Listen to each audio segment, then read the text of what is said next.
Quería preguntarte, Rocío, comenzando contigo, si tú intuyes una fecha de inicio de esta crisis política actual o es una expresión más aguda de un proceso muy largo que no terminamos nunca de precisar cuándo comienza. Las dos cosas, Carlos, las dos cosas. O sea, precisamente creo que es una policrisis, ¿no? Y que, como ha dicho José Carlos Agüero también en un artículo hace tiempo ya, se ha convertido en un colapso social, ¿no? Pero digamos, la crisis de representación comienza el 2016, ¿no? Con este enfrentamiento entre el legislativo y el ejecutivo que no termina nunca y que vio esta situación de 6 presidentes en menos de 5 años. Pero, digamos, a partir del 7 de diciembre del 2022, lo que se manifiesta en el Perú, especialmente en el sur andino, en Puno, en Cusco, en Juliaca, en fin, es parte de una crisis mucho mayor que tiene que ver con un pacto social de fundación de la República en la que, en verdad, la gran mayoría de la nación están excluidos, ¿no? Los indígenas, los aymaras, las personas que viven en el Ande, los campesinos, etcétera, ¿no? Que son los que se están movilizando. Y por eso esta imposibilidad de diálogo, ¿no? Porque desde el gobierno dicen, a ver, yo quiero hablar solo de la agenda social. Y ellos dicen, no, o sea, disculpen, pero ya estamos cansados de ser las víctimas y los sujetos de los programas sociales. Ya no queremos juntos, ya ¿qué es lo que queremos? Queremos estar ahí donde Ciudadanía, por supuesto. Ciudadanía. José, ¿piensas lo mismo? Sí. ¿Añadirías algo que le ha faltado decir a Rocío? En primer lugar, totalmente coincido con, yo creo que estamos hablando no de una crisis cualquiera, estamos hablando de estas características de colapso social, donde ninguna institución del Estado tiene credibilidad, no la tiene el Poder Ejecutivo, menos aún el Poder Legislativo, el Sistema Nacional de Justicia tampoco, el Estado subnacional menos aún, ¿no? Entonces, claro, si estamos hablando de una crisis que tiene esta connotación de colapso social, estamos hablando, pues, que por delante tenemos una tarea enorme, digamos, los peruanos y las peruanas, ¿no?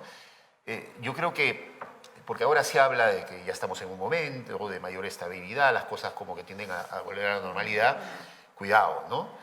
Yo creo que, digamos, la manera como encaremos la solución a la crisis va a depender si el país entra por una vía de diálogo pacífica, de construcción de institucionalidad, o más bien entramos a una espiral y a un círculo vicioso de violencia, de autoritarismo, de dictadura. Yo creo que ese es el reto que tenemos por delante. Al libro le pusimos el título ¿Cómo volver a vivir tranquilos? En ese momento pensábamos en los territorios donde hay presencia de actividades extractivas, pero creo que ahora es una pregunta absolutamente extensiva, ¿no? Para todo el país. Ahora, la característica principal de esta crisis, creo que Rocío, tú lo has insinuado, es esta constante pugna ejecutivo-legislativo, ¿no es cierto? La polarización también en términos ciudadanos que se ha trasladado a las discusiones casi familiares, ¿no es cierto? Sí, y el descontento general de la población ante una gestión que consideran pobre y que no satisface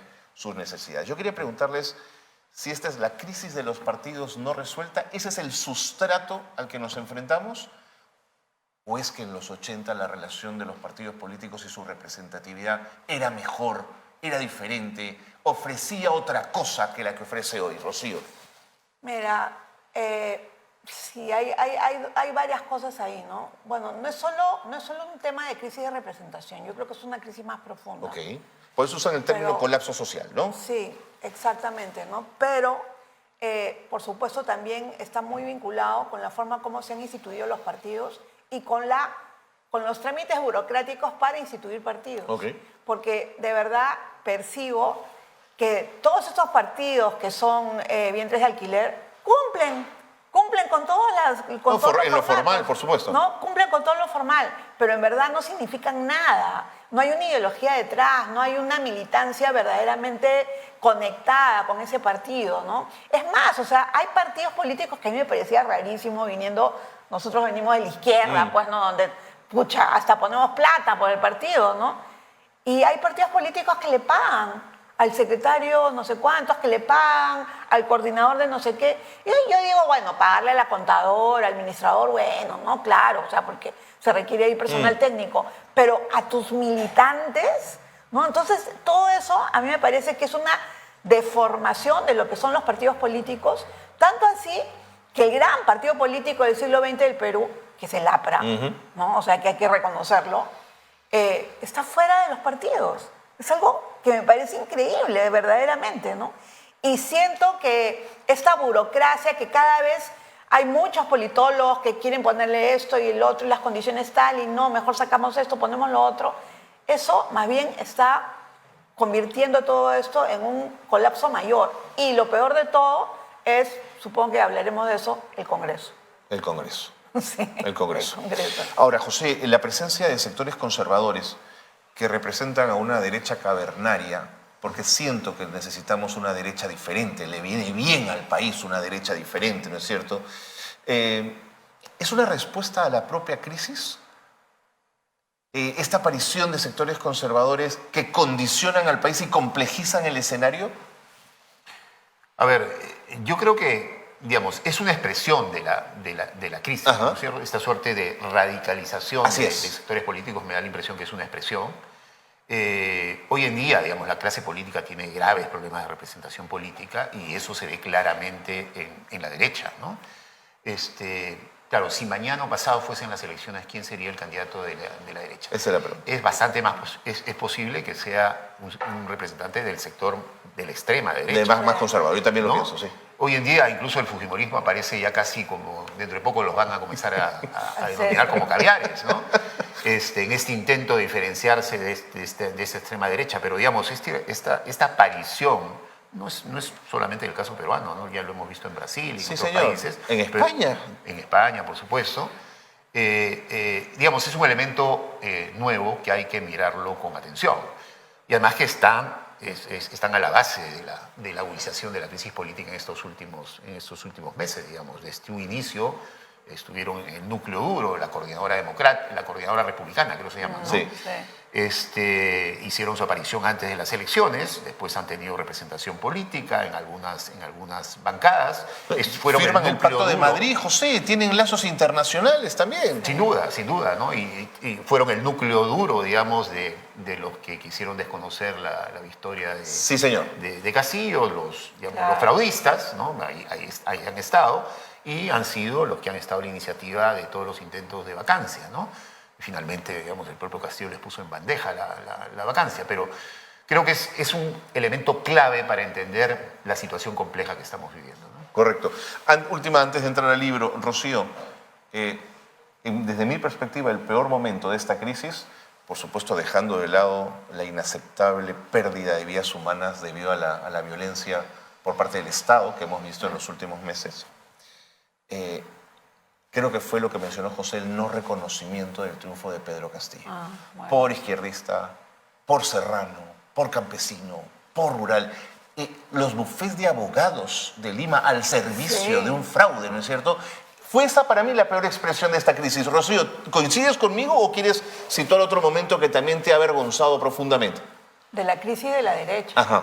Claro, digamos, de esa crisis producto de esta presión de esta derecha ultraconservadora, pero además que forma, digamos que es la cola de un sentido común que lo vas a ver en el libro, que es el sentido común del capitalismo extractivista. Okay. Cómo funciona, digamos, hoy en día, ¿no? Cómo se construyen sujetos políticos, el emprendedor, ¿no?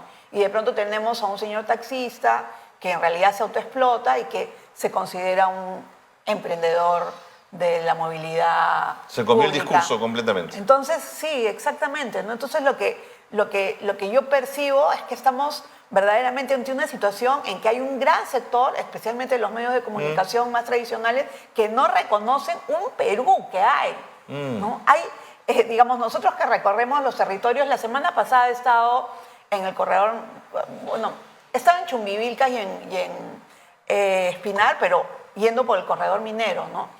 Y la gente tiene otra manera de entender el Perú, pero completamente diferente de lo que se percibe desde Lima, ¿no? Y además, y hay otra cosa que también preocupa bastante, ¿no? Y es, ahorita han militarizado el corredor minero, o sea, para que puedan circular los 500 los camiones. Camiones que circulan, porque son 300 de bajada, 250 de subida, más o menos, algo así. bueno, han metido a los militares, ¿no? Pero eso está produciendo un gran malestar en las personas. No solamente por el polvo y toda la situación, que uno puede decir, pero el polvo, ¿no? Yo decía, pero el polvo, la gente, no, o sea, pero después cuando estaba ahí y he visto... ¿Cómo mete 250 camiones? No. Eso es imposible, Claro. de verdad. Que te lo pongan en tu casa, y Rocío. pasan a cada rato. Son convoyes de 20, de 15, de 20, de 15. Y la pista no es pista, está firmado, es trocha. Trocha firmada, por eso levanta la polvareda. Entonces yo digo, no puedo entender, o sea, ¿qué pasó ahí? ¿Por qué no se pone una pizza con la cantidad de dinero que está produciendo eso? ¿No? Bueno, en fin, eso ya lo sabe Más José, etcétera, etcétera. Pero lo que yo sí creo es que parte de esto también está en la izquierda. Justo en le quería cierta preguntar izquierda. eso a José. ¿La deuda de la izquierda en esta crisis cuál es, José? ¿Cuál es su pasivo? No, yo creo que es un pasivo importante, ¿no? A ver, yo creo que en el 2021, ocurrida la primera vuelta, se tomaron decisiones que se tenían que tomar. Habían dos opciones, ¿no? Así es. Por supuesto, Keiko no era una opción, estaba el señor Castillo con enormes interrogantes, se firmó un acuerdo político, ¿no? Se trabajó una propuesta programática para el gobierno, se asumió algunas carteras. Estoy hablando, digamos, del sector de la izquierda a la cual pertenezco, ¿no? Yo fui candidato, acompañé a Verónica Mendoza en la plancha presidencial. Creo que en ese momento sí se tomó una decisión, como se tomó en el 2016, ¿no? En el 2016 también se tomó una decisión difícil, ¿no? Complicada. Se pidió votar por Kuczynski. Estoy hablando del Frente Amplio, ¿no? En el 2021 se vuelve a tomar una decisión. Yo creo que ya cuando se instale el gobierno y se van conociendo algunos hechos, yo creo que hasta el momento en el cual Mirta Vázquez asume como presidente del Consejo de Ministros, habían posibilidades de construir un gobierno que pueda implementar algunas reformas importantes, pero yo creo que con la caída de ese gabinete las posibilidades se acabaron, ¿no? Y yo creo que ahí se debió ser mucho más firme en el estancamiento con lo que estaba pasando en el país, ¿no? Entonces, en fin, ahí hay un costo que hay que asumirlo. Hacer política en nuestro país implica tomar decisiones que son de mucho riesgo y hay que asumirlas. De acuerdo. Hay que asumirlas Pero en plenamente. verdad yo sí quería mencionar a una cierta izquierda, ¿no? O sea, estamos hablando ahorita de la izquierda democrática, bueno, en la que nosotros pertenecemos, estamos ahí, yo estoy en un grupo, José en otro, pero en verdad deberíamos estar todos juntos, ¿no? Y hacia ahí estamos caminando, ¿ah? No voy a adelantar nada, pero hacia ahí estamos caminando. Pero hay una izquierda que ha sido una izquierda nefasta, ¿no? Que ha sido la izquierda de Perú Libre, que en momentos determinados ha votado, ha abrazado a la derecha. Eso es increíble. Y que se ha abrazado a la derecha, porque hemos visto ahí a Valdemar Cerrón abrazando a la señora María del Carmen Alba, digamos, para quitar derechos, o en contra del enfoque de género. ¿Por qué? Porque es caviar, en fin. Hay toda una serie de, digamos, estereotipos que están en la derecha y que están en la izquierda y que son nefastos para la política peruana y que no están progresando. Ayer el blindaje a Roberto Sánchez para que no salga Gaela Cori, que hubiera sido la primera congresista trans del Perú, me parece miserable. Ya, con eso se los digo todo. ¿Cómo entonces, José, volvemos a vivir tranquilos? Cuéntame de la publicación, ¿cómo nace la idea? ¿Qué objetivo se traza? Es una idea que estuvimos trabajándola y pensándola hace bastante tiempo con Rocío y con Rafael Hotmer. En realidad lo que queríamos investigar, y por eso el tema de la biopolítica, que ahí de repente Rocío lo va a explicar con mayor detalle que yo, lo que queríamos investigar era qué pasaba en los territorios después de los grandes estallidos. Hay muchos trabajos de investigación sobre los conflictos vinculados a la minería y otras actividades extractivas, pero había un periodo que nos interesaba mirar qué pasa después de que ocurren los grandes estallidos. Desde Lima pensamos que, incluso muchos piensan que son poblaciones que les gusta y que disfrutan vivir en situaciones de conflicto, y no, el conflicto es durísimo. Durísimo, El y desgasta tremendamente. costoso. Sí, claro. Hay un después del estallido que implica destrucción de relaciones personales, de vidas familiares, de economías, de mecanismos de subsistencia, de judicialización, ¿no? De criminalización. El libro se lo dedicamos, entre otras personas, a Óscar Moyohuanca, que fue alcalde provincial de Espinar 2 veces. En el último estallido, en el 2012, él era alcalde provincial y él falleció hace un año, en marzo del año pasado, y él falleció todavía con su proceso abierto, es decir, ya lo habían absuelto después de 5 años de proceso y nuevamente volvió a foja cero. Entonces, en un momento lo llamamos el post-conflicto, pero después hemos optado por llamarlo el post-estallido social, porque el conflicto es permanente, por supuesto, el conflicto continúa, busca analizar eso, ¿no? ¿Qué pasa en las vidas de las personas en los territorios donde hay actividades extractivas, ¿no? Personas que tenían, y comunidades que tenían modos de vida distintos y que llega la actividad minera, que incluso cuando la aceptan le ofrecen una serie de posibilidades, situaciones que nunca se cumplen, y que forma parte de un continuo. Rocío ha hablado en el texto y ha desarrollado esta tesis del continuum de la violencia. Simplemente un dato para graficarlo del continuum de la violencia. Amnistía Internacional presentó un informe hace 3 semanas, sí, por más o menos, y en el informe hay un dato que creo que no hay que perder de vista, ¿no? El 85% de las personas que han fallecido en estos 2 últimos meses son de los territorios donde hay mayoría de población indígena. Es decir, estamos hablando de Puno, estamos hablando de Apurímac, estamos hablando de Cusco, estamos hablando de algunas zonas del sur del país principalmente, y esa cifra coincide exactamente, Carlos, exactamente con el informe de la Comisión de la Verdad. Es decir, en 20 años, en 30 años, no ha pasado absolutamente nada. Volvemos a seguir repitiendo.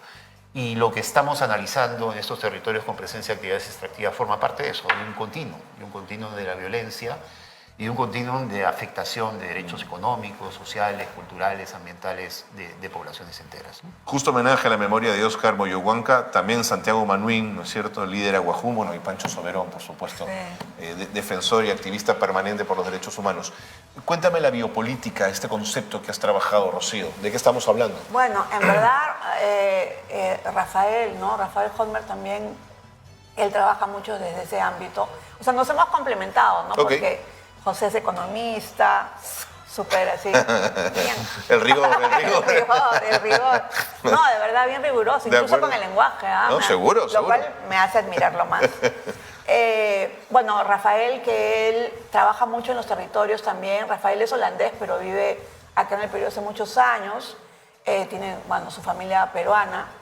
Y él trabaja desde esta perspectiva, ¿no? De lo que es el cambio en la vida, ¿no? Biopolítica es un concepto de Michel Foucault, de una serie de investigadores franceses diversos, que sostienen lo siguiente, ¿no? Sostienen que el Estado ya no necesita, digamos, el control-represión, sino más bien el control-estímulo, ¿no? Y entonces lo que sucede es que se producen cambios en la vida completa. Y a mí me parece perfecto el concepto, no solamente para hablar, como ya se hablaba antes, de los campos de concentración en Europa, etcétera, sino para hablar de este control de la vida absoluta, es decir, de la vida de los ríos, de los lagos, de los animales, de las vaquitas, de las ovejas y de los seres humanos, ¿no? Y por eso este concepto nos permite entender estos procesos. Y lo que decía la compañera Elsa Merma de Espinar, ¿no?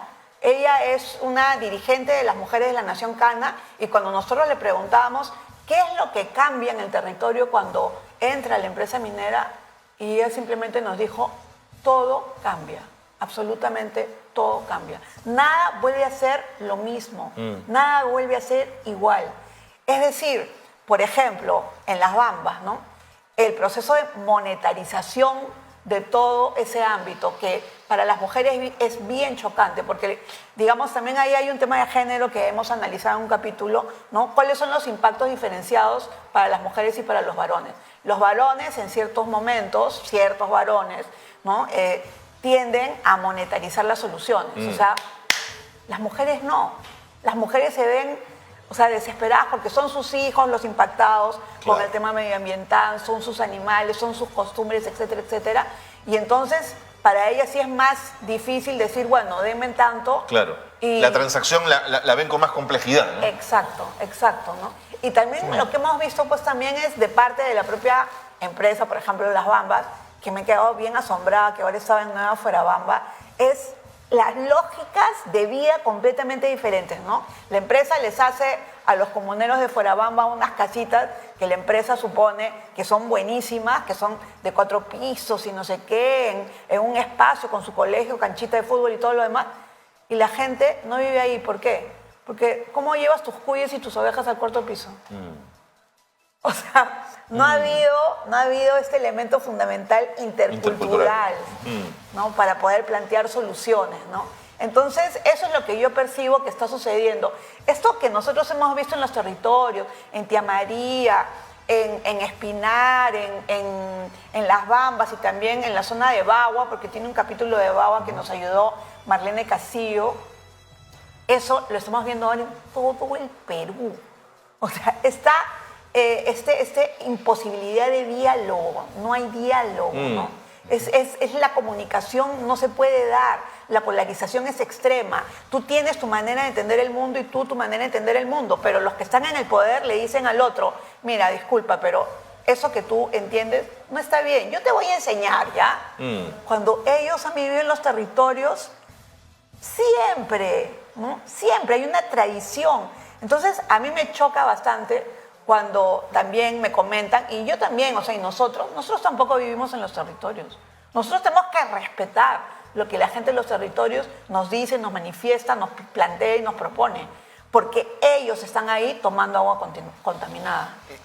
Y José, ¿cómo se desarma desde este libro esta situación tan compleja y tan amarrada?